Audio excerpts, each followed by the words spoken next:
A child is being bullied by other children and I need to help sort this out. Thankfully, I used to be a teacher, so my years of teacher training kick in and I know exactly what to do. Slaughter the local wolf, then smear its blood on the bullied child's face, granting them courage, power, and the respect and admiration of others. I am not a teacher anymore. The Education Board frowned on my anti-bullying tactics, although they could not deny their effectiveness. Welcome, I'm Josh Strife Hayes, and this is Worst MMO Ever, a series where I play every MMO I can find in a journey to find the worst. Drop a like on the video or sub to the channel for more MMO stuff, ring the bell for all the future notifications, and as usual, a massive thank you to all the supporters on Patreon and Twitch for keeping the channel alive. More information on how you can support later. For now, let's begin. Today we're playing Bless Unleashed on the PC. No, not Bless Online. That was the 2018 Korean game which was then ported to Russian. And not Bless Unleashed Unreal Engine 3 version. Not the console version of Bless Unleashed. Not Bless Eternal, which got renamed to Bless Mobile. None of those Blesses, although they are all Bless. This is the Unreal Engine 4 remaster of Bless Unleashed, which is still called Bless Unleashed despite being a different version of Bless to the previous Bless Unleashed. Got it? Okay. Good, I'm glad that's clear. The original Bless released back in 2018 and the Unreal Engine 4 remaster of Bless Unleashed came to Steam in 2021 and actually briefly made it into the top 10 most played games, and yet, despite a surge of early popularity, has fallen into obscurity. But is it actually bad? Well, I mean, it failed like 3 times and had to keep being relaunched and is now failing for a 4th, so it's clearly not great. We download it, log in and choose a class. You have 5 to choose from: Crusader, Berserker, Ranger, Mage, and Child. Limited selection isn't always a bad thing. It means they can focus and balance things easier. I'll go with traditional sword and board warrior. It's basic, yes, but a good sign of true quality is how well they can handle the simple stuff, like a pizzeria making a fantastic margarita, or a student bar making a Jaeger bomb. Character creation is mechanically vapid, but aesthetically deep. You don't have any stats or abilities to put anywhere, but you can slide every insignificant detail slider. You can even choose the lushness of your eyelashes. Finally, a game which lets me sensually gaze my enemies figuratively to death with my come-to-bed eyes before I actually batter them literally to death with my come-to-death sword. Character made, time for the first boss. Choosing a name. Josh Strife Hayes isn't taken, but it is too long. So, Josh Strife, no Joy Strife H, no Josh S.H. Every name I suggest is rejected for seemingly no reason. It just says you can't have that name, and after 10 minutes of trying, I give up and just try JSH, and it works. A 3-letter name is not taken in an MMO. God damn. Time for the intro movie, which is nicely stylized, nicely animated, and nicely narrated, with narrations matching the subtitles exactly. Where the light ends, a black blade shall split the sky, and Luminous will return to sow the seeds of shadow once more. Famine and decay will follow in her wake, and the lash of war will be unleashed. Cries of despair will fill the air and herald the coming of the Undying. The die has been cast and Luminous awoken. Before the goddess of darkness can conquer all, go forth and find the fragments of the gods.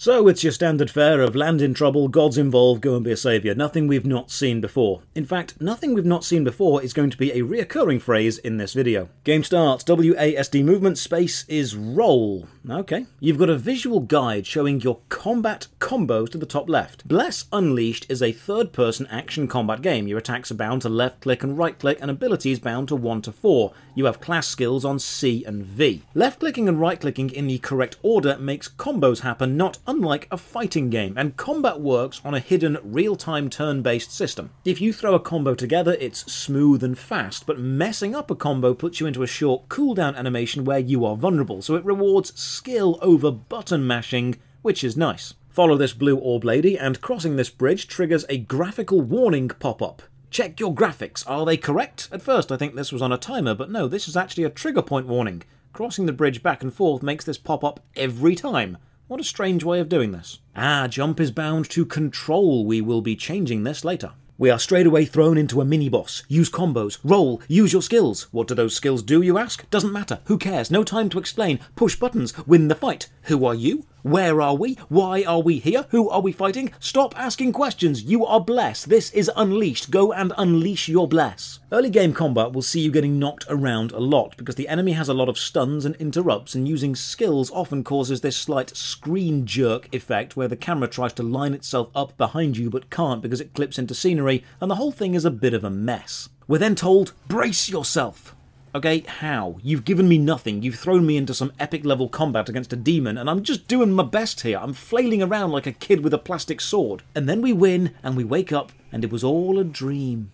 I'm not joking, the opening is literally a dream sequence. So we leave our house and chat to our local friend Foy. We tell them about our dream, and then Foy does what everyone wishes they could do whenever anyone starts talking about their dreams and sprints into the distance. Right, let's explore the UI. J opens the journal, lists and tracks quests nice and simple. Tab cycles through your 3 hotbars to the bottom left, with each space on each hotbar bound to the F1 to 5 keys. M opens your map, which is nicely laid out with easy to read legend symbols and a decent zoom function. You can change the level of zoom from here to here.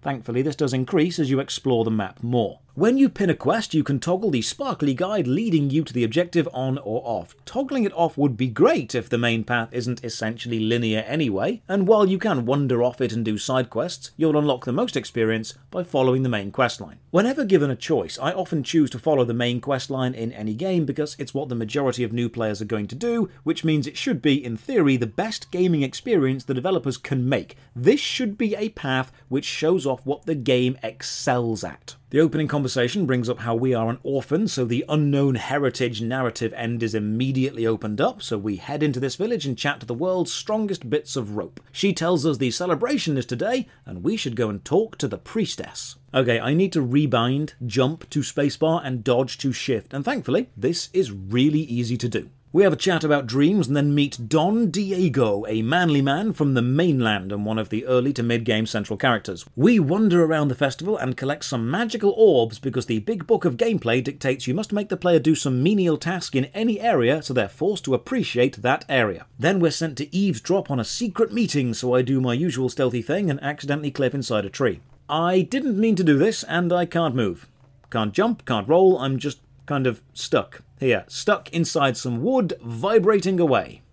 There's a joke in there somewhere. Thankfully, there's an emergency escape option in the menu, which is great, so now we can eavesdrop on the bad guys. They're called the Faceless, which is a terrible name because you can clearly see they all have faces. They're talking about the goddess of darkness, so we head to this absolutely gorgeous temple and warn the goddess Diana. She says, "Oh no, this is bad, you should leave." And then some evil dude shows up with a magical D20 and challenges Diana to roll initiative. This doesn't seem too bad until he explains they'll be playing 4th edition, and then we all start panicking. They have a magical duel, and Angry Man wins with the power of knife. He teleports behind her, tells her it's nothing personal, kid, and then stabs her. Demons get summoned, so we go and fight some hellhounds. Again, I'm told to use my skills, but what are my skills? I try to unlock the cursor so I can hover over the icons and maybe find a tooltip, but you cannot unlock the cursor. Eventually I find the menu which explains everything, but this is not a substitute for a well-designed hidden tutorial which explains a mechanic as you receive it. During combat I'm getting some lag, both input and graphically, but why? I've got a good PC, good internet, way beyond the recommended specs. It seems Bless Unleashed Remastered 4.0 is just really badly optimized.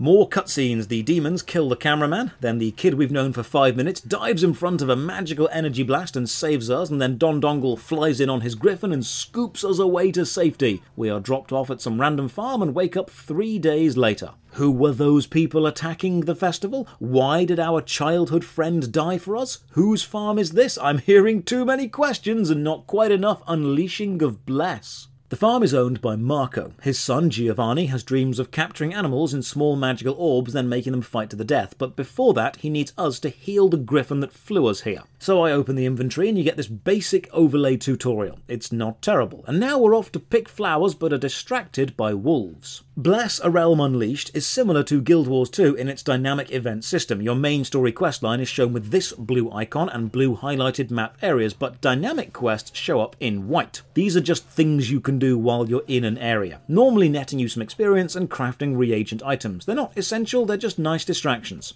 And for all the complaints I have about Bless of Blesscraft, there is always something to do nearby. You are never walking for long before being given something to get involved with. As we kill enemies, we grab some dropped items. If you get an equipable loot item like weapons or armor, you can press G to equip it right away. A small red or green arrow lets you see at a glance if it's better than your current thing. The same arrow is shown on the inventory screen. Leveling up earns you skill points. Skill menu is K. You can improve your current skills or buy more, then build your ideal combination of 4 combat skills and 2 class skills available at any time. Giovanni asks us to pray at this grave. We're either paying respects to his mum or his skills as a gardener, and then Giovanni and his dad Marco discuss Giovanni leaving the farm to pursue his real passion of not living on a farm. We agree to escort him around for a bit and then unlock the first telepost, a waypoint you can travel to from the map. They cost a small amount of gold to use, similar to the waypoints in Guild Wars 2 or the shrines in the Elder Scrolls Online. On our journey to the next town, we run into the bullied kid and decide to help by killing a wolf mini-boss, and this fight is actually quite fun.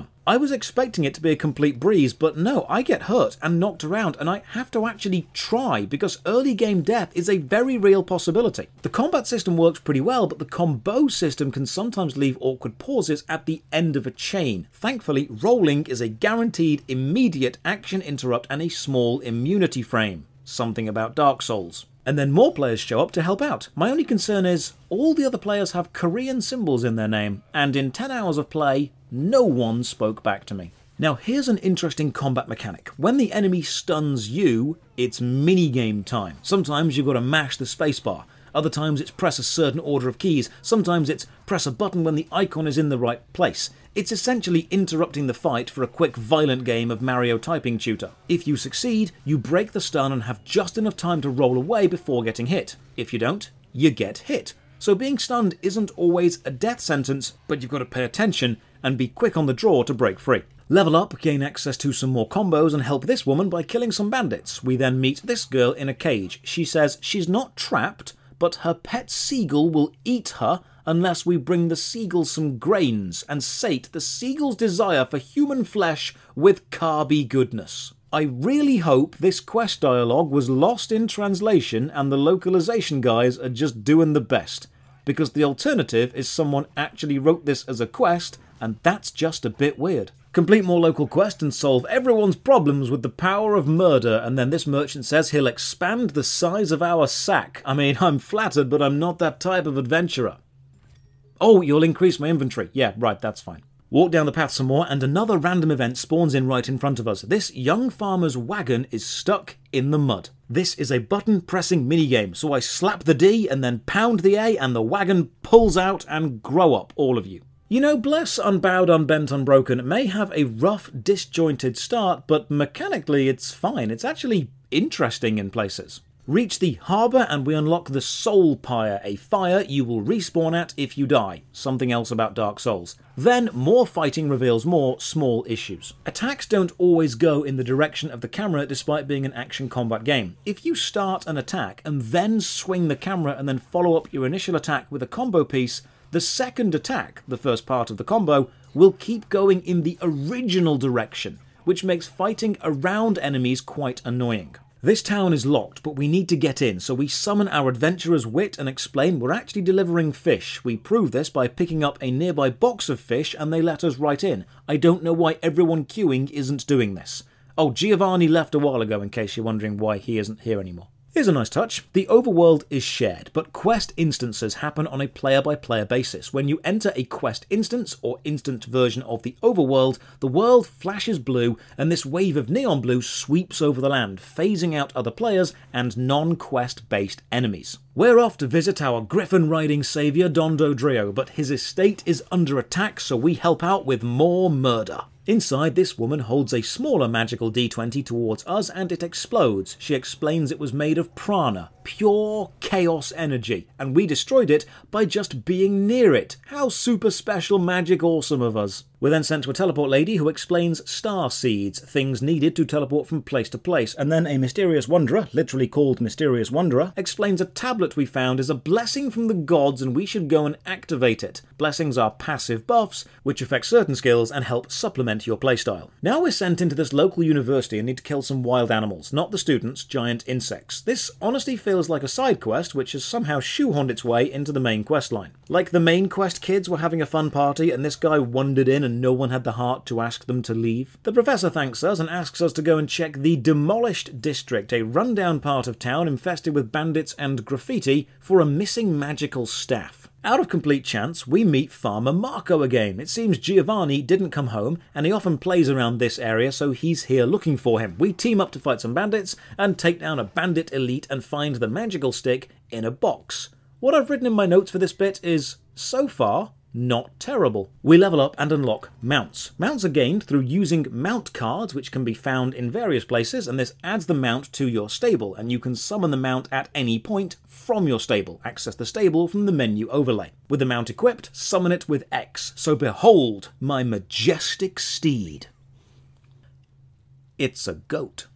We're told to go and find the ancient amphitheatre. We ask this guy for directions and he laments about how while his friends are off fighting wars, he is stuck guarding cabbages, saying he'll never make a name for himself defending cabbages. Hey, you watch your mouth. I know a cabbage merchant who would be thrilled to have a guard. Arrive at the amphitheatre and get given a level 9 gift box. Bless Unlimited Power is the type of game to reward you with a level appropriate thing so you never feel weak and never really have to work for anything new. Hey, remember that magical stick we found? It's broken. This guy can repair it, but he wants us to kill some undead zombie gladiator first, so we get busy slapping Casper around. Bless Unplugged Raw actually shines in the more technically demanding one-on-one encounters. You get to use your skills, dodge, react, heal. It's not a case of face roll the keyboard and you win. In fact, I come dangerously close to dying every fight. Now I realise later, this is because my class mechanic, blocking incoming damage, hasn't been explained to me yet, but hey, you work with what you know. Ghost killed, staff fixed, now we're off to a farm to deliver a package, because between bouts of legendary prana-destroying hero, we're also medieval uber. I have also realised my mount is slower than my run, meaning I can get myself there faster than a goat can. Gonna add that to the list of sentences I never thought I'd say. Get sent to kill some wild boars because the game suddenly remembered it is an MMORPG and we haven't done that yet, and then some more locals tell me about local troubles, and look, okay, it's hard to get invested in a plot when I know for a fact this doesn't matter. You have opened with epic dream, and then we have destroyed the pure embodiment of chaos just by being near it, and now you're expecting me to emotionally invest in some farmer's sheep wandering off. The pacing of emotional intensity in this plot is all over the place. We now head into the crawling labyrinth to find some guy called Cosimo, and instead we get a cutscene with no voices because voice actors are expensive and the budget went on marketing the game for re-release 5 times. We tell this grieving NPC, unfortunately, Cosimo is dead, and they say, oh, that's a shame, have a sword. You know, the world is lovely. Graphically, it holds up. The landscape is varied, enemies are dense enough, there's little flourishes of life, but the intensity of this plot means you are never encouraged to explore. The plot is so focused on driving you along to the next point, and every quest is death, murder, kidnap, world-ending gods and goddesses, and the music, which is lovely, combines, and I feel I've been on this downward part of a roller coaster for about 4 hours. You're dropped into this magical world and given so much responsibility and no training or character arc to make it rewarding. Everything is the most important thing, which makes it hard to care about anything. It's like when your colleague marks every email as highest priority. The priority system doesn't mean anything if everything is the highest priority. The next cutscene can afford the voice actors, but not the audio guys, so there's no audio balancing between voices and music. I haven't changed this. This is what the game sounds like. When I opened my eyes, I remembered I died in the battlefield many years ago. A power beyond our comprehension, the same kind of inspired, woke us from our slumber.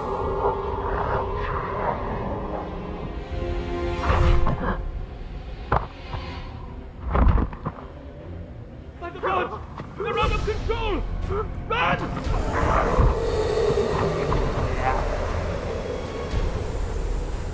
foul magic has gripped the minds of my brethren.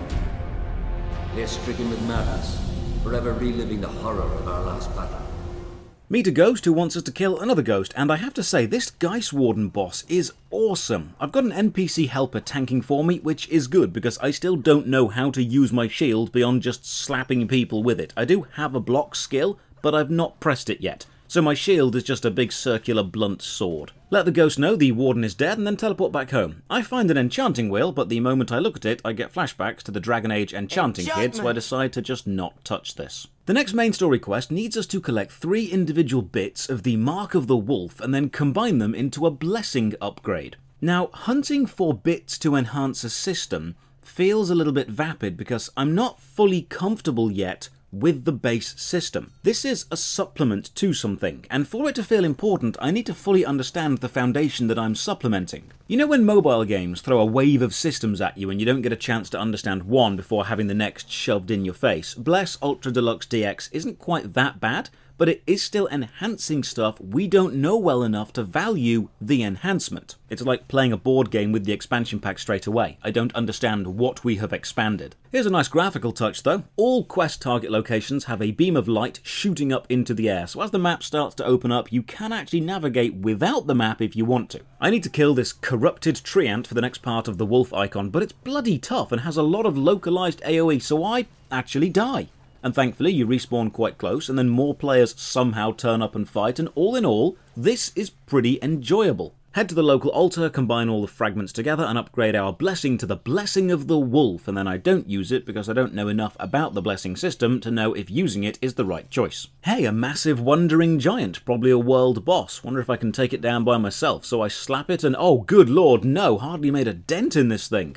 I like this. It means that zones aren't divided by level. There's stuff for higher level players in early zones. It keeps the world relevant beyond the linear questline. Binding those marks together actually got us the Ancient Power Steam achievement. Now, I'm a few hours in, and I expect most MMOs to lose a sizable amount of players by this point. So how popular is this achievement?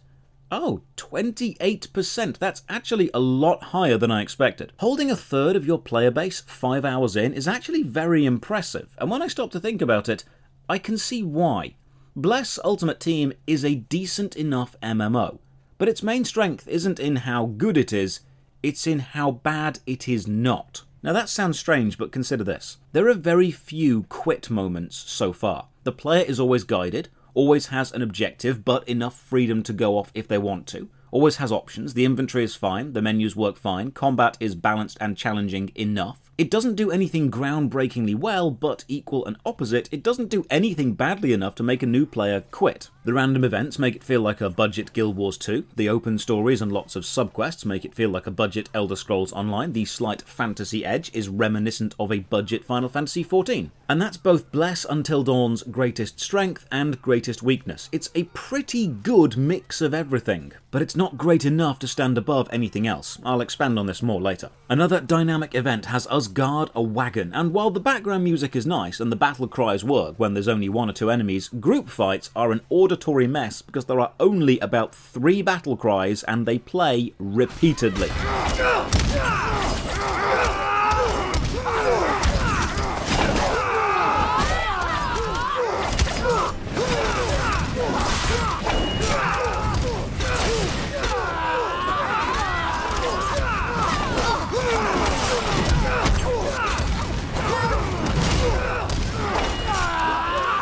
So I kill the attackers and then my bloodlust overflows and I kill this tiny bunny, which then warns me, enemies more than 8 levels below you will not drop items, so no low level grinding for you, you are forced to always move onward and upward. I'm not really a fan of this design. Low level enemies should still drop stuff, it should just not be worth your time to get. This keeps the enemy and the world consistent, but changes its relevance to me. The world should not change its behaviour based on how high level I am. I should change which parts of the world I want to interact with based on what they can give me. We arrive in the desert, which looks like a Poundland Uldar. The city is fine, but it's pretty sparse, doesn't feel lived in. Speaking of lived in, how many people play this game? It launched to 76,000, which is respectable, but sees a daily login of 1,300-ish, which means it's definitely not dead. But I mean, it has died 3 times, it's probably used to it by now. I spend the next 30 minutes just passing messages back and forth, and I'm finding it really hard to get into the story when every MMO thinks it has a grand fantasy tale to tell, and it often boils down to such and such is evil. Try to stop them being evil. We infiltrate this Dustwind camp and fight the bandit leader. I accidentally press V and discover how to use my shield. Oh, thank God, it only took 5.5 hours. So the warrior class skill is block. You'll absorb 99% of all incoming damage from the front and lose some block stamina shown by the little shield icon. Lose it all and have no more block, just wait for it to recharge. And while blocking you can still stab, so all fights are now poke the enemy to death while hiding behind a shield. By now I just want to experience the dungeons, because with combat like this I've actually got pretty high hopes for them. So far, Bless Under the Sea has excelled at skill-based one-on-one or small group encounters. And I'm thinking, if you throw in some more humans, make the bosses even tougher, you've probably got a winning combination, so I will play until a dungeon and hope it is good. You can access the dungeon queues from the matchmaking in the main menu, but what else is on the menu? That's right, the shop.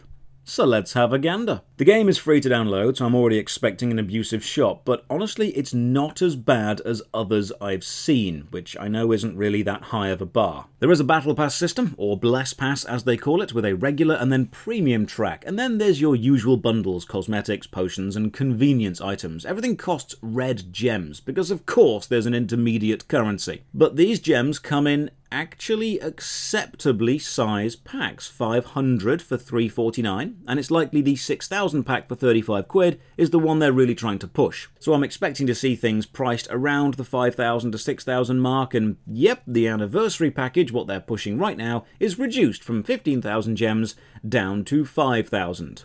I mean, it's not quite 800% value, is it? In this pack, you get some teleport star seeds, but it says you can only use the item 30 times in 30 days. What? Why am I being limited on how often I can use something I've bought? I don't know if this is good or bad. Right, let's have a look at the costumes. These look okay. Aesthetic cohesion is holding. The game world hasn't been destroyed yet, but oh no, there it goes, the school suit. And then, oh, for God's sake, why? Why is there a bunny suit? I've often thought that out-of-place cosmetics is the canary in the coal mine for MMORPG lifespan. When you start valuing jokes more than making content that fits your game turns into a container for jokes, and eventually the jokes overflow the content and the game becomes one massive joke itself. If you have no guiding aesthetic principle, then you can never point at something and say that is quintessentially whatever the game is. The game just becomes a vehicle for garish cosmetics and its own identity gets lost. I mean, just look at what happened to Terra. Well, I mean, look at the gaping hole where Terra was. R.I.P. Terra. Oh good, there's a bunny mount too. And then a gacha-style draw 10 card system, which rewards you with breaths, which combine to improve blessings. Okay, yeah, once you add gacha, gets a little harder to defend. But here is a fascinating feature. Games legally have to list all the rates of the loot in loot boxes, and clicking on the drop rates of the gacha bits loads up this webpage, listing the extensive possible drops from all of the boxes. But here's what caught my eye, and this is what I can't believe. This list was posted on the official Bless Uncharted forums by an official moderator of the game, and this is their profile picture. People are going to click this. People are going to want to read the drop rates. Is this really the level of company representation you want when people are reading a legal document? Right, back to the game. Destroy some harpy nests, upgrade some skills, and warn this dude about an incoming attack, but the attack happens anyway, so we fight someone and then go to fight somebody else, and by now I've been playing for about 6 hours, and I feel, after the first 3 hours, I've not really experienced anything new. It's all been, talk to this person, go there, kill this, move on. I understand that MMOs need to have filler content, but if you were a brand new player and this was your first MMO, you'd either be paying attention and realizing how samey this is, or you'd be falling into a state of zoning out and just grinding, and I suspect that's who Bless Undivided is really aimed at. Here's a touch I quite like. Very few invisible walls. If you want to jump up the scenery and then carefully fall down the other side, you can. We investigate a fortress, trigger another cutscene, and oh, here's a stylistic choice I very much dislike. This cutscene has different text formatting to previous cutscenes and future cutscenes. Some cutscenes have established that NPC text is listed at the bottom, some have it at the top, and some have it coming out of the NPC like a speech bubble, and there is no consistency. It feels every cutscene was animated by a different team with no guiding design document about how they should all look. That's the kind of aesthetic muddling I'd expect from a quirky game like Adventure Quest, not something trying to be serious like Bless Underworld. I kinda wish I had more to write about this middle bit, but nothing really happens. Nothing good, nothing bad, the game just kind of is. You ever gone to get a snack from the fridge and then realised like an hour later you can't even remember what you ate, or if you enjoyed it, but I mean you must have enjoyed it enough to eat it, so there's a case of it was clearly good enough at the time, but not good enough to remember. That's how I feel about this entire middle section. I wonder what the reviews of this game say. Forced PvP after level 30. You can toggle off PvP, but this only makes it so you can't attack others, but others can still attack you. I'm strictly a PvE player who plays MMORPGs for fun and mostly alone, like a single-player game, but when you level up to 30, the game forces you to battle other players, and to me that kinda sucks. Horrible optimised instance-based with in-shop items that literally boost your character's stats to give you the upper hand. I am not kidding, you can literally buy attack speed potions in the store. Furthermore, it seems like it's forced PvP, and guess what? In order to opt out of PvP, you can buy potions in the store that make you non-targetable for PvP for 1 hour. With Terra gone, this is my temporary replacement. It has a good story and plays well. I do find places that could be improved, but that happens in games that have been out for years. The game is very pretty, but it's married to a horrendous WASD movement targeting system, plus all the janky camera angles inherent in that setup. About 1/3 of the time, I rushed past opponents and executed a devastating attack to the wall behind them. Mediocrity given form. You know, with those reviews, it's probably a good thing I don't hit level 30, because I can't think of anything worse than forcing a PvE player into a PvP experience in a game that literally sells power. Fight my way into a null camp to rescue someone, tell them I'm getting you out of here, and then realise completing the quest doesn't actually need me to escort them back, it just needs me to make it back. So after telling them, don't worry, I'm here, I just teleport away, right in front of them, and then go and tell the quest giver that they're probably safe. Quick rest at the fire to refill my Estus flasks, and then back into another Gnoll camp to kill Gnolls for reasons I'm not quite sure of, because I saw the word Gnolls and then kill in my journal and decided that's all the context I need. It's also been a while since I got stuck in the scenery, so I fixed that by wedging myself between a fence and a rock. Bless, unavailable in your country, really needs to sort out the softlock state of its scenery. Fight this actually quite difficult boss and even drop to 1% health in the middle for a rather nail-biting finale. He drops a shielding totem which absorbs damage. Thankfully I also have a shielding totem which absorbs damage. It's my actual shield. Another cutscene and more atrocious audio balancing. Soldiers of Navarra, my friends! Here today will be the stuff of legend. Let us march towards victory.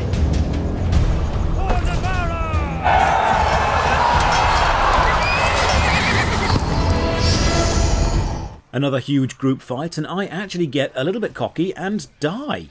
Damn, kinda thought I was doing well too. This fight leads up to an Ogre Chieftain boss, which again just solidifies how good Bless A Thief's End can be when it's focusing on tight, curated, smaller encounters, not mass battles or boring, repetitive fetch quests. The one-on-one fights are truly enjoyable because the system is set up to make them enjoyable, but they're too few and far between to carry the game as a whole. Have you ever been in a relationship that's not bad enough to end, but not good enough to actually go anywhere you want it to go? That comfortable, safe, lackluster feeling of it's not perfect but it'll do. That knowledge of no, you don't have exactly what you want, but having what you've got now is slightly better than not having it, so you kinda just hold on to it. That's Bless. Unfulfilling. But hey look, these bad guys are called Athos, Porthos and Aramis. That must make me D'Artagnan, suck it nerds, coolest musketeer. Unlock more blessing upgrades and then get a gear score warning. Quests are getting tougher. I may not be equipped for them. Well, we'll just see about that game. Running through Budget Uldar, I realise what this feels like. Remember in school, or college, or university, or even work, you had people that you liked, people that you disliked, and then this incredibly forgettable group of people in the middle, the people who never really stood out. You didn't like them or dislike them, they just kind of turned up and were there. They weren't annoying and you probably got on with them fine, but you cannot for the life of you remember anything important about them. If all of the MMOs had a party, Bless Unremarkable would be that guy, standing by the wall with a drink, occasionally dancing, neither killing nor enhancing the vibe.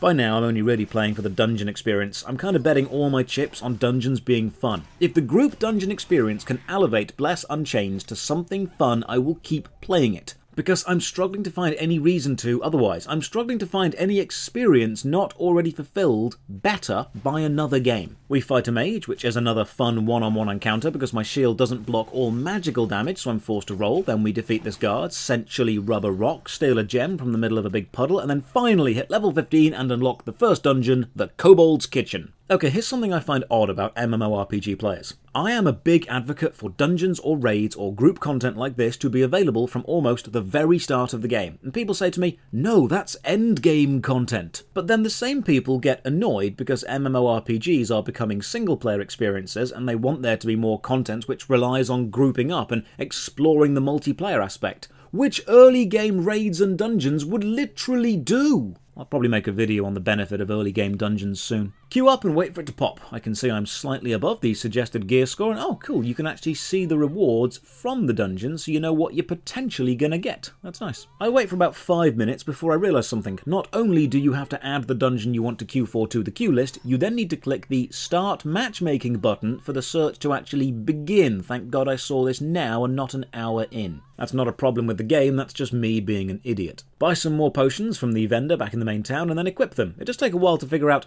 how to do this because there's no click and drag hot button list. Normally I'd expect to open the inventory and then be able to see my hotbar, but no, you need to left click on a potion and hold it, which opens up the hotbar selection menu and then select the hotkey you want to bind it to. While waiting for the dungeon to pop, I fight this water boss, which is excellent. Great use of direct attacks, AoE, defensive abilities, movement, thematic links with water pushing you back. Bless Unashamed has potential. It's just not living up to it. God, I really hope dungeons are good. A fight like this, but with more people and more mobs and more mechanics, would be amazing. Finally, the dungeon pops and I am sent to my group. I say hi and let them know it's my first time and no one talks. And some people are very high level. And they begin, ignoring all the mobs and speed running through the dungeon. Oh dear. So dungeons aren't level scaled. This is a level 15 dungeon. I'm the tank. The DPS is level 43, which is close to maximum. I think the most effective way to really help you understand how I felt playing this is to just show you the footage of me trying to run the dungeon.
The whole dungeon took 3 minutes. We killed the first boss in 1 second, and the final boss in 2 seconds. We killed the middle boss in 16 seconds, and this is only because it counts the 15-second cutscene. I get 2 items from the final boss, both of which are upgrades, and then leave via the portal and return to where I was before. Not gonna lie, I am genuinely massively disappointed. I would say that's what she said, but I'm actually quite upset. I was actually holding out a small amount of hope that this was going to be a fun, balanced, enjoyable experience. But instead, we channeled the spirit of Neverwinter and became Bless Underdark with dungeon rushing. I keep playing for a few more hours, mainly out of pity and curiosity, but the whole time I'm thinking, why?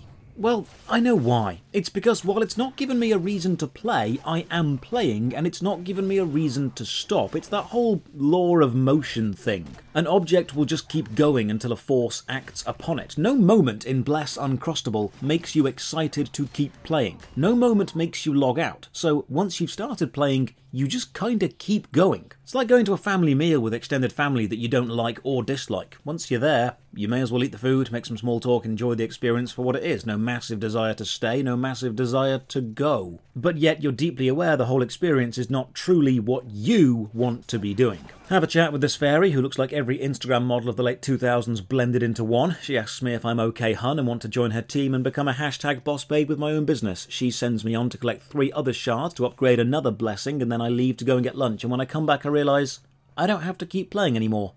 So I just don't. Bless Unleashed is a perfectly whelming game. It's neither over nor under in the whelming department. It downloads fine, is playable, and does what it claims to do, which is be a game you can play. It's not terrible in any individual aspect, but also not remarkable in the same way. If someone tells me they enjoyed Bless, I'll completely understand. If they say Bless is their favourite game of all time, I'll ask, why? It's perfectly serviceable, but there are better choices. So to end the review out there, I'll award Bless Unleashed 4th edition D&D. Out of 10. Cheers for watching. Another massive thank you to the supporters on Patreon and Twitch who keep the channel alive. You can support from only £1 a month. Check the video description for links to the Patreon, Twitch, Twitter and our Discord. And as always, have a great day.